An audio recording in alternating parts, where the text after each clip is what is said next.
If at any point during this video you hear crying or scratching, please do not worry.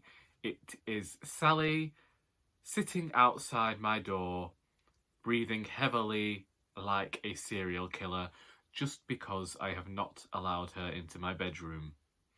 Not for any bad reason, I just wanted to get this video recorded. Hi everyone, my name is Charlie, and today I have another tag video for you.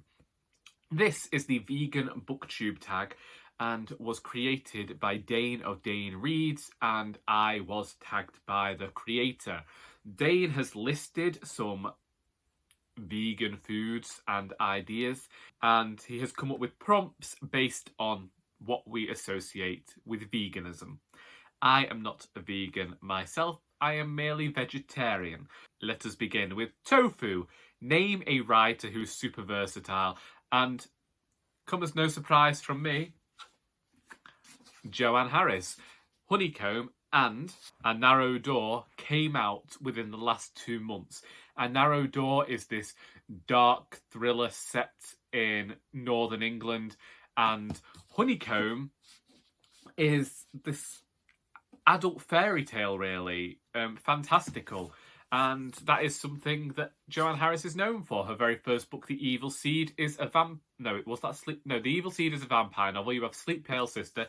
You have the Chocolat books with Vian Rocha, which has a little sparkling of magic in there, which is included in the Lollipop Shoes, Peaches from Monsieur Le Carré, and the Strawberry Thief. You have the Norse mythology books, the Gospel of Loki and the Testament of Loki, Rune Marks and Rune Light. Joanne Harris is certainly doing a lot, and I am certain that you would be able to find a book for you from her library of works. 2. Nuts. Name a book that was batshit crazy. The Master and the Margarita by Mikhail Bulgakov.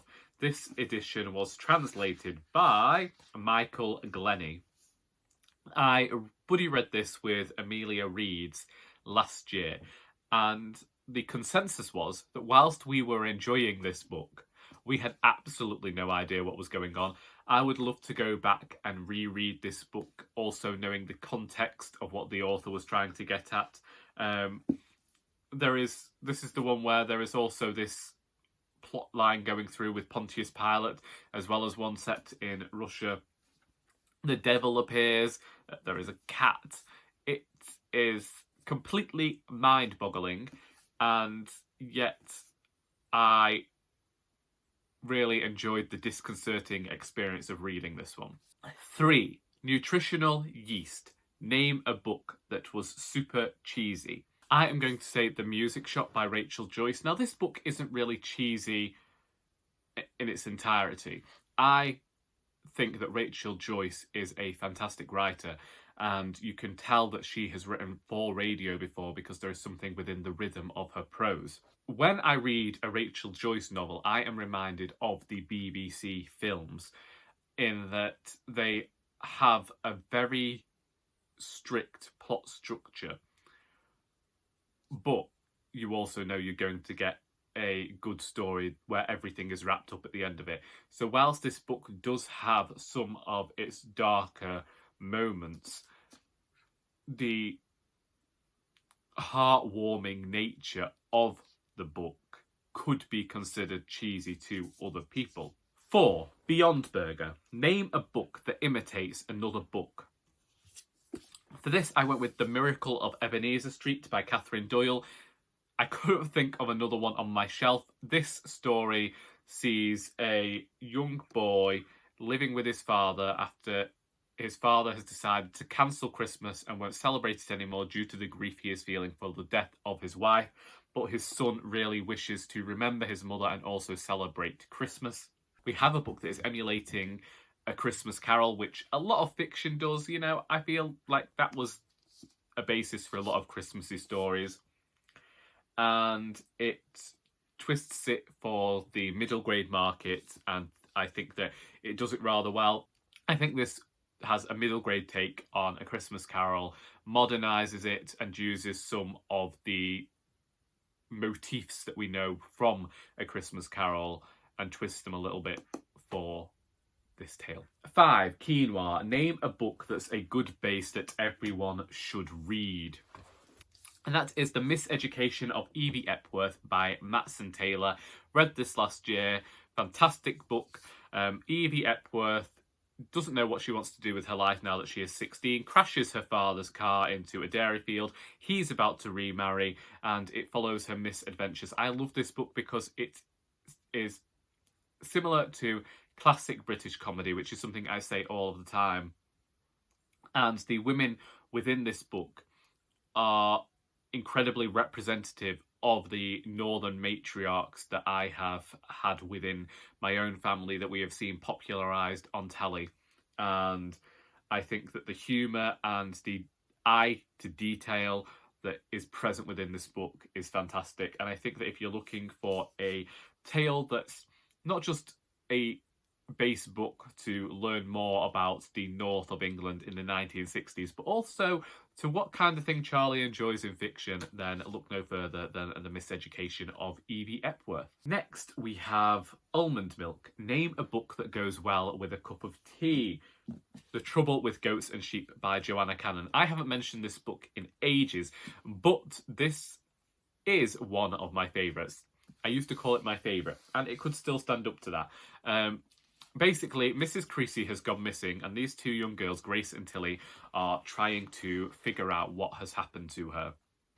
This book, it came out 5 years ago, and oftentimes, whenever I see a copy, I force somebody to read it, and I tell people this is a book they ought to read. I have an adoration for Alan Bennett's Talking Heads monologues that knows no bounds, and I think that Joanne Cannon is writing in a similar fashion. There is humour, there is pathos, there is a look at the way small communities can kind of create their own, well, not just community, but they have their own ways of behaving, their own idiosyncrasies, and things like this shouldn't really be able to penetrate through that threshold. And when they do, you begin to see the cracks within relationships that haven't been present because people gloss over them because you're in this community, you're in this microcosm, this cul-de-sac. It's set, as we know, during the heatwave of 1976, and that is one of the big historical moments that throughout novels from England that seems to get mentioned. And I just think that Joanne Cannon did a fantastic job, and maybe I should give this one a reread soon. 7. Environmentalism. Name a book that's about ours or another planet. And I couldn't really figure out where to go with this one. Technically, any book set on Earth could be about our planet.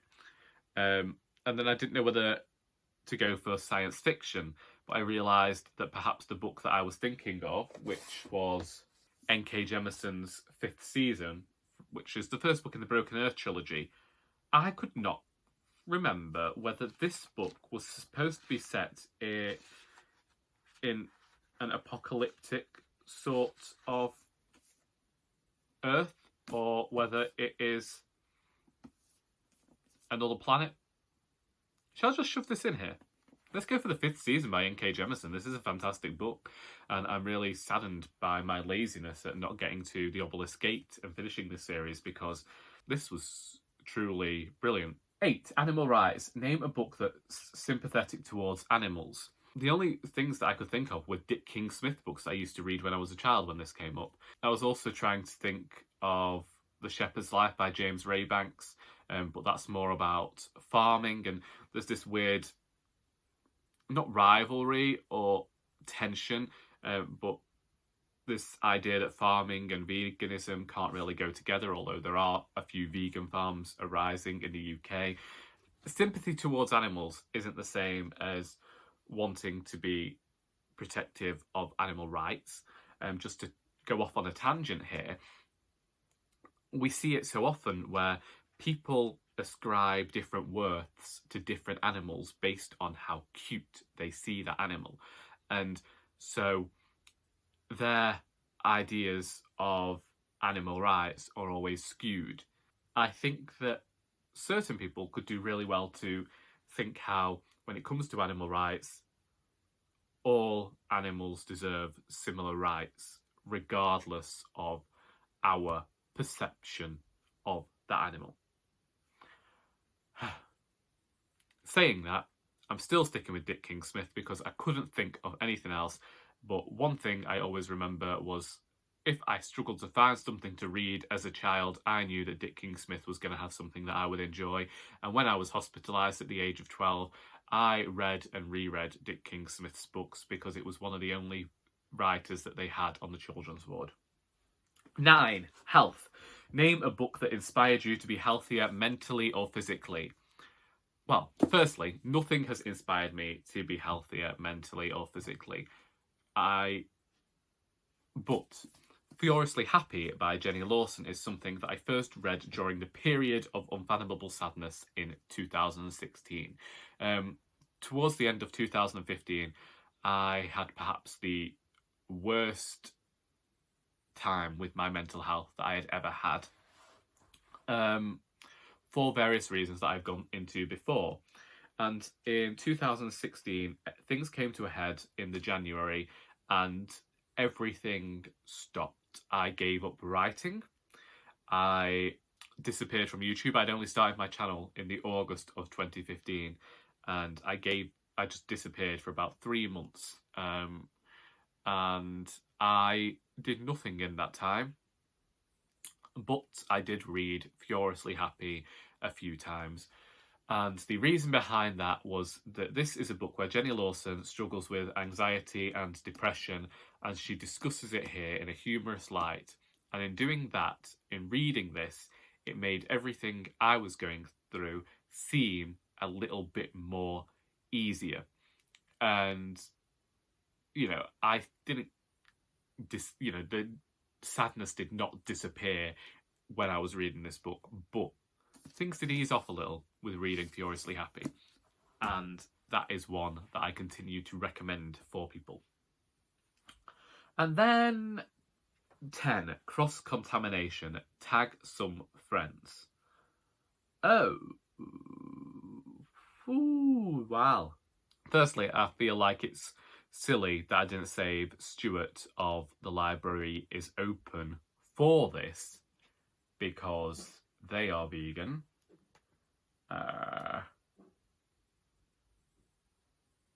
So what I'm going to say, because I believe that my mother is back with coffee right now, is that if you would like to do this tag, then please feel free to do so, and then stay in the comments if you like, and I will tag you, and you can go ahead and do this tag feeling like somebody cares.